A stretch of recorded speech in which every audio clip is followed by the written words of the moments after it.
Graças a Deus, povo do Senhor, povo de propriedade exclusiva de Deus. Quero saudar a todos com a paz do Senhor. E nós temos já ouvido muito da parte de Deus nessa noite de sexta-feira. Dou graças a Deus pela Santa Ceia, na qual Deus operou milagres, operou maravilhas. E eu sei que Deus edificou muita gente hoje na palavra. Eu quero trazer uma palavra aqui baseada no mesmo texto que eu preguei hoje à noite. Quero que você abra a palavra de Deus no Evangelho de São Mateus, capítulo 26. Nós iremos ler o versículo de número 30, que nos diz assim a palavra do Senhor Jesus. Aleluia! Diz assim: e tendo cantado um hino, foram para o Monte das Oliveiras. Eu vou ler de novo. E tendo cantado um hino, saíram para o Monte das Oliveiras. Oremos comigo ao Senhor. Senhor meu Deus, nos dê a Tua palavra nesta noite. Que nós possamos ser usados pelo Teu Espírito para instruirmos o Teu povo na Tua palavra. Eu te agradeço por tudo em nome de Jesus. Amém. Senhores e senhoras, irmãos e irmãs que me acompanham em toda parte, esse texto fala que Jesus havia celebrado a Santa Ceia para os seus discípulos. E de repente ele canta um hino no final da Santa Ceia e vai para o Monte das Oliveiras. Por causa disso é que o texto sagrado reza o seguinte: e tendo cantado um hino, saíram para o Monte das Oliveiras. Este foi o último hino que Jesus cantou na terra. Aleluia! Foi cantado no final da Santa Ceia. Glória a Deus! O povo de Deus sempre gostou de cantar. Sempre o povo de Deus gostou de louvar ao Senhor através de canções. É tanto que tem o livro dos Salmos da Bíblia, que é um estímulo para você louvar a Deus. Então Jesus havia terminado de celebrar a ceia, instituindo para a igreja a Santa Ceia, e ele cantou um hino. E hoje à noite eu trouxe para a igreja as características desse hino. Louvado seja o nome santo do Senhor. Se você estava lá, você vai ouvir de novo. Fique aí. Se você não estava, você vai ouvir agora, embora que sinteticamente, as características do último hino que Jesus cantou sobre a terra. Louvado seja o nome santo do Senhor. Então, hoje à noite eu preguei sobre as características do hino do final da ceia. A primeira característica que nós encontramos neste hino que Jesus cantou é que foi um louvor simples. A primeira característica é a característica da simplicidade. Você não vê aqui um palco armado, luzes armadas, ligadas, ou na época lamparinas, né? Você não vê aqui instrumentos, bandas, uma banda bem grande tocando. Eles simplesmente cantam a capela, ou seja, sem instrumento musical. Era um louvor com simplicidade. Deus se agrada das coisas simples. Eu não estou dizendo que Deus não se agrada com uma banda bem grande, um coral lindo cantando, todo mundo fardado. Ele gosta da coisa organizada também. Mas quando não dá para fazer de uma forma bem grande, chamativa, a simplicidade é tudo o que Deus precisa para que Ele venha atender o nosso cântico. A segunda característica deste hino é a característica da coletividade. O louvor que Jesus cantou aqui foi com os seus discípulos. Não havia espaço aqui para estrelismo. Aleluia!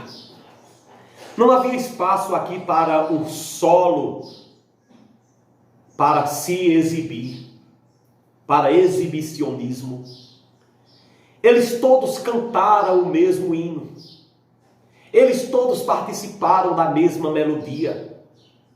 Não havia espaço para o estrelismo. Olhe, Deus não ama estrelismo. Há tantas pessoas que cantam para se exibir, para se apresentar.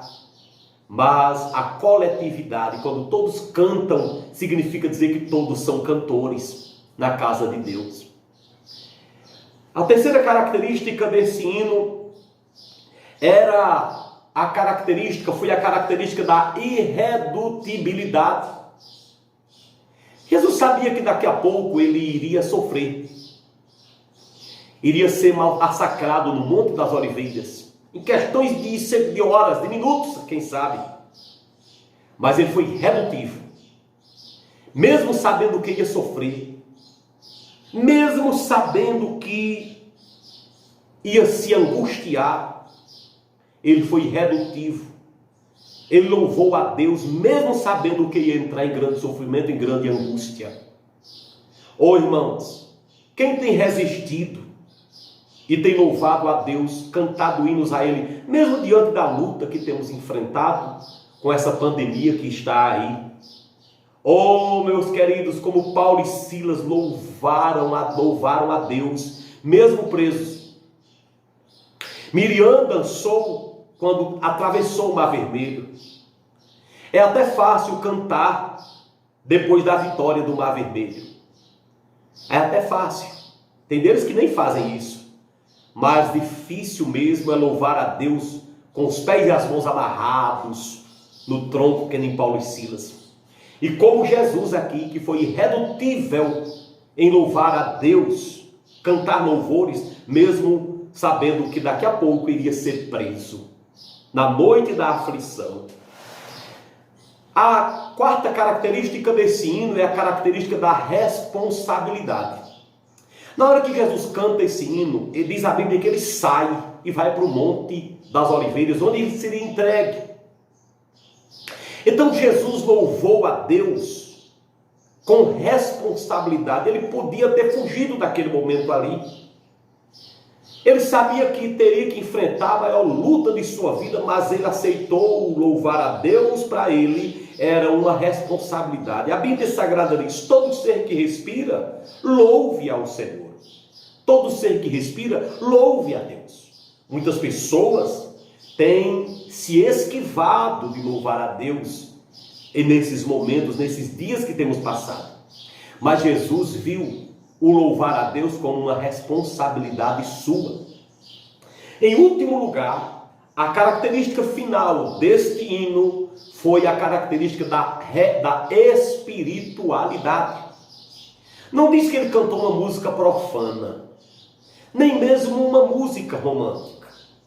Nós sabemos que a música profana é proibida ao crente, mas tem deles que ainda cantam.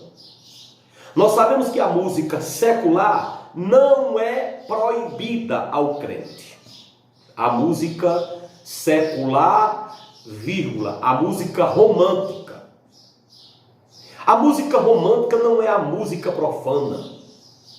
A música romântica é aquela que o Salomão disse para sua esposa. Só que Jesus aqui, ele poderia ter cantado uma música romântica para a igreja. Não teria problema nenhum. Mas ele não cantou nem para a igreja, nem para os discípulos. Ele cantou um hino. A música era espiritual. O louvor era espiritual. Nós vivemos uma época em que essas características do louvor de Jesus não se encontram mais em muitos cânticos que vemos por aí. Muitas músicas dadas o nome de louvor, de hinos, não tem nada a ver. Porque não são louvores coletivos, nem espirituais, nem louvores que tratam da responsabilidade que temos para com Deus. Não são louvores que apresentam a simplicidade de ninguém, as pessoas querem se exibirem. Meus irmãos, muitos louvores só têm o nome de louvores. Agora eu quero terminar esta palavra dizendo uma coisa a você.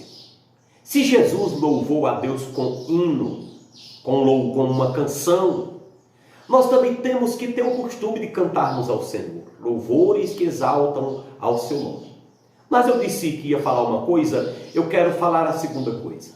Orem por aqueles que estão investidos de autoridade para louvarem a Deus nos altares e levarem a igreja a adorar a Deus. Assim como o pregador conduz o povo a ouvir a palavra, o adorador leva a igreja a se render. Nós não cantamos na frente para o povo nos ver cantar. Nós devemos cantar na frente para o povo cantar conosco. Orem por aqueles que Deus chama para tocar e cantar no altar. Pois em toda a minha vida espiritual, eu tenho visto Satanás se levantar fortemente e derrubar muitos.